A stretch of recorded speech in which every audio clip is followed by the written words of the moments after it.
البته رمز همه موفقیت ها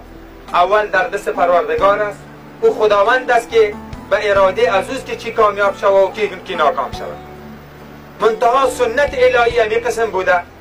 قانون خداوندی همین قسم بوده که هر کس که در هر علم و در هر مسلک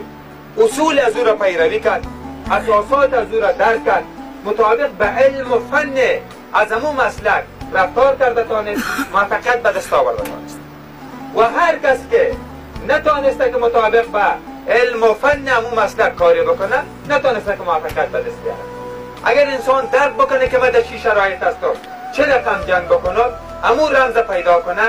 نیت خود خالص داشته باشه، تقوا را مراعات کنه، اتحاد را مراعات کنه، رهبری سالم شود به طریقی که سنت الهی است، موفقیت به دست